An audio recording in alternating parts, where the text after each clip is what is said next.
Meus amigos, a gente está começando mais um programa e hoje eu estou muito feliz, porque lá na Assembleia o pessoal brinca muito que tem a bancada do Bocão, tem a de Eduardo Campos e tem a do Bocão, que são meia dúzia de amigos meus de vários partidos, porque eu não escolho meus amigos por sigla partidária, eu escolho por amizade.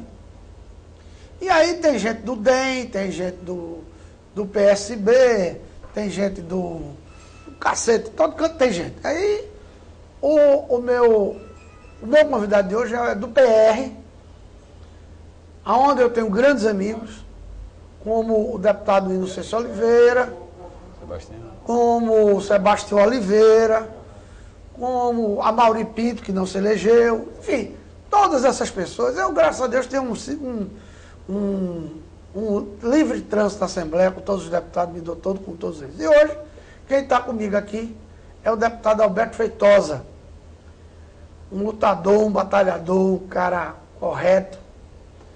E aí eu trouxe ele hoje para a gente também bater um papo sobre amenidade. Não é só sobre política, a gente saiu de política agora. Saiu de negócio de eleição, o povo ainda está muito... Eu não aguento mais ouvir falar de Dilma, eu não aguento mais, eu já estou com vontade de mandar demitir essa mulher. Porque, pô, velho, toda hora, o tempo todo. Então hoje eu trouxe aqui o meu amigo Alberto Feitosa, deputado estadual eleito, e a gente vai bater um papo aqui sobre a vida, sobre o que é que ele espera da Assembleia, o que é que ele espera do governo de Eduardo Campos, o que é que ele espera de Dilma, que a gente só está esperando. O Eduardo a gente já viu trabalhar, agora essa mulher também, já viu, mas assim meia boca. Agora a gente vai ver. Eu acho que ela tem mais um juízozinho do que Lula, eu acho. Mas vamos ver. Feitosa, é uma satisfação ter você aqui na TV Saber, no nosso programa. Fiquei muito feliz de você ter aceito o convite. Bom, eu aqui estou feliz de poder estar contigo, conversando, trocando ideia, que você é um comunicador de muito sucesso. A gente tem uma relação de extremo respeito, mas também de admiração mútua, porque você é competente, você é amigo dos seus amigos, você é um jornalista que tem inclusive invadido aí todas as manhãs as casas das pessoas, e a gente percebe que a sua comunicação ela é profissionalizada. Então eu digo até brincando que você criou um estilo Bocão de fazer comunicação, e você não tem só meia dúzia de amigos, me permita fazer essa correção, você tem ali várias dezenas de amigos na Assembleia Legislativa, e mais do que amigos, pessoas que reconhecem o seu valor profissional. Muito obrigado, o prazer é nosso. Tudo começou numa casa. Feitosa, pai, mãe, família. E como hoje a família está muito depauperada, a família está muito humilhada, muito jogada ao relento. E ai de nós se não fosse nossa mãe, nosso pai, nossos irmãos. Agora a gente briga com o irmão, mas briga de irmão não vale. Porque o sangue que corre é o sangue mesmo, para valer. Feitosa, como era a casa de Alberto Feitosa? Aonde era, como era? Começa a falar sobre isso, que eu acho que todo mundo quer saber. O pessoal fala com político, muito de política. O cara só fala dessa porcaria. Aí eu queria que você falasse da tua vida, como é que foi? Todo mundo vem então, inclusive as revistas, os jornais, vêm contando um pouco da história de Dilma. Isso desperta as pessoas. É interessante, porque não está ali só aquele produto, o ser político. Ele, como você bem disse, começou numa casa. E nesse início de vida, eu fui uma pessoa até, posso dizer, privilegiada. Sou filho de um homem que era um pai calorosíssimo, um engenheiro, funcionário público da Compesa, faleceu recentemente, faleceu ainda esse ano, no dia 6 de julho desse ano, antes de iniciar propriamente a campanha, e de uma mulher, dona de casa, filha de um pernambucano com pernambucana, meu pai também, que se conheceram, foram vizinhos ali em Campo Grande, e depois meu avô então se mudou para o Cordeiro, e meus pais se casaram, foram morar no Cordeiro. Ela, como eu já disse, funcionária do lar, né, doméstica, papai engenheiro da Compesa, e tenho 3 irmãos, né? Na verdade, somos 3, né? 3 irmãos, somos 3. Eu sou o mais velho, sou o único filho homem desse casal, de Paulo e de Helena, e 2 irmãs, Márcia e Isabel. E eu fui muito feliz porque meu pai, com todas as dificuldades de um funcionário público, mas conseguiu educar nós três com muito cuidado, com muito zelo, sempre estudando em colégios particulares, porque infelizmente hoje é uma necessidade. Você vê que a gente tem uma luta muito grande aí, promessas inclusive do próprio a própria presidente eleita agora, né, o Eduardo Campos, vem fazendo um esforço enorme para recuperar as escolas públicas, mas eu estudei em escolas particulares, eu e minhas irmãs, minha mãe muito dedicada, numa época mais difícil. Meu pai, durante a Revolução, ele era da rede ferroviária, e então foi preso, passou 70 dias preso na Revolução, e quando voltei, nós morávamos em Natal, quando voltamos de Natal, minha mãe, eu me lembro muito bem, minha mãe andava ali da Gomes da Borda, no Cordeiro, até a Caxangá, todos os dias, para me levar no Colégio Pio XII, levava, deixava, retornava de ônibus, andava até a Gomes da Borda e fazia isso então 4 vezes, para buscar a mim e levar, né, a mim e minha irmã.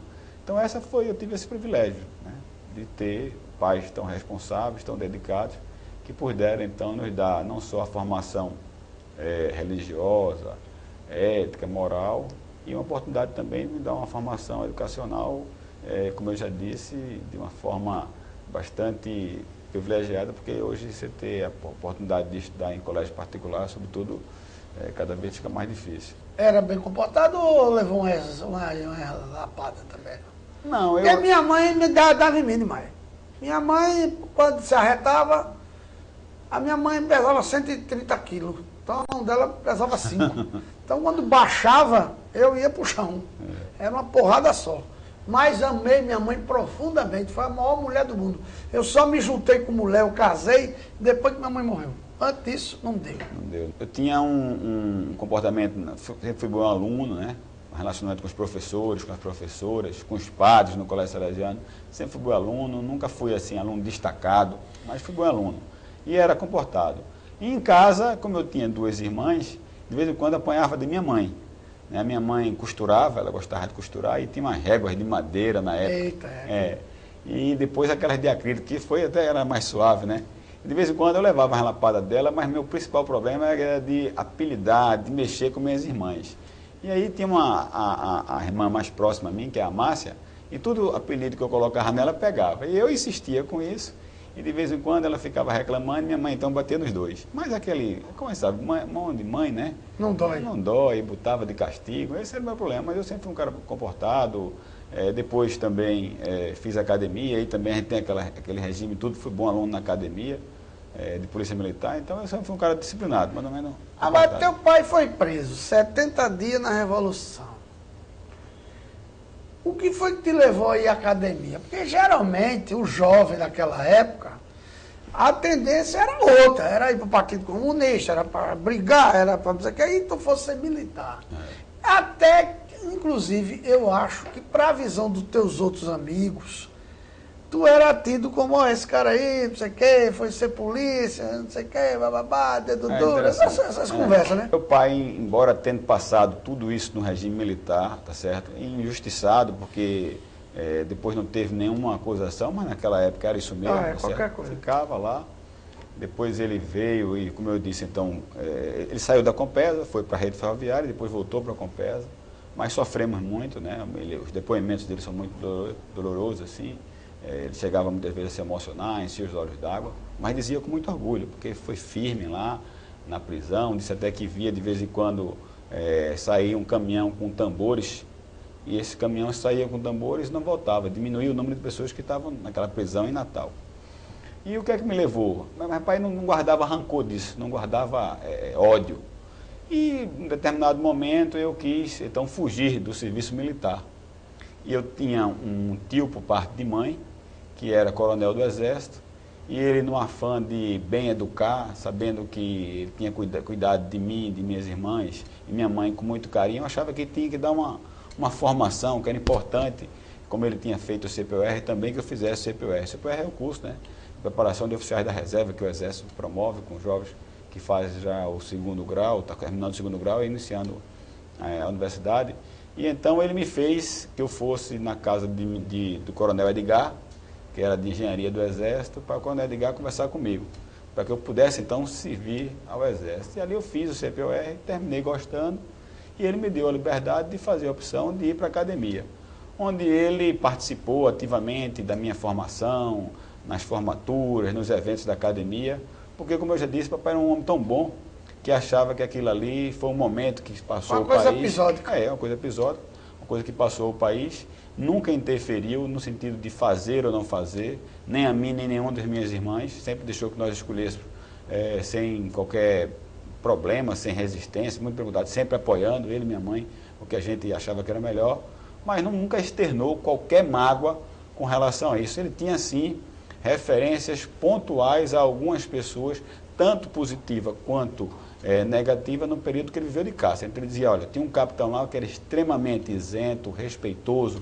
com os presos, com as esposas dos presos, mas também tinha outros que não respeitava ninguém, que torturava, que maltratava, que tratava mal os familiares, e isso ele sempre soube distinguir. Eu acho que é por isso que ele nos deu a liberdade de então ingressar na academia e ter feito aí uma carreira onde nós construímos, além da carreira militar, que eu muito cedo abdiquei dela, quando fui presidente da associação e resolvi então enfrentar, em defesa dos meus colegas, aí uma luta salarial, uma luta por melhor espaço político, por reconhecimento, né, através das greves. Eu participei daqueles momentos mais difíceis, eu diria então para a população e para a própria instituição.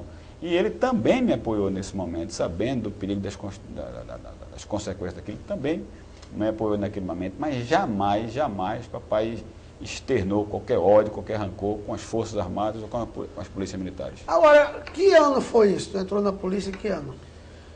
Eu fiz o CPOR em 81, e aí naquele ano de 81, é um concurso, um vestibular, né? Prestei concurso e já no final de 81 já sabia que tinha sido aprovado, e em fevereiro de 82 entrei então para a academia. Lá em Paudalho? Lá em Paudalho, onde nós então fazíamos um curso que vale para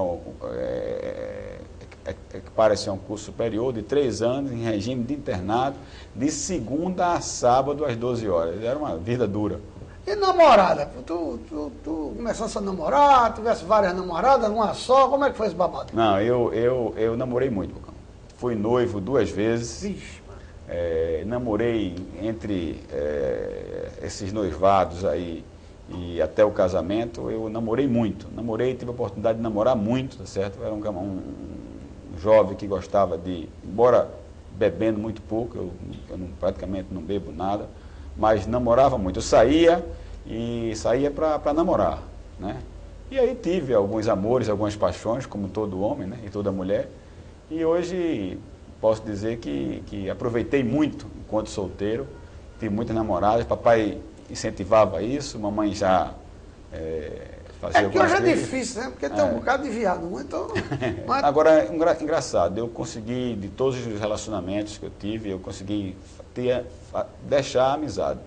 Não só das ex-namoradas e ex-noivas, mas principalmente dos seus familiares. Porque eu era correto, certinho. Correto, certinho. Agora, quando não dava mais, chegava para os pais dela, chegava para ela e dizia, ó, não dá mais, né? E alguns até não chegavam nem a frequentar a casa, né? Era mais difícil. Hoje os meninos, numa festa... Dorme lá. Dorme lá. Numa festa, agora esse negócio de ficar, em uma festa o cara tem 2, 3, né? Ficadas, beijando, né? Naquela época não, naquela época a gente tinha certo um cuidado a mais.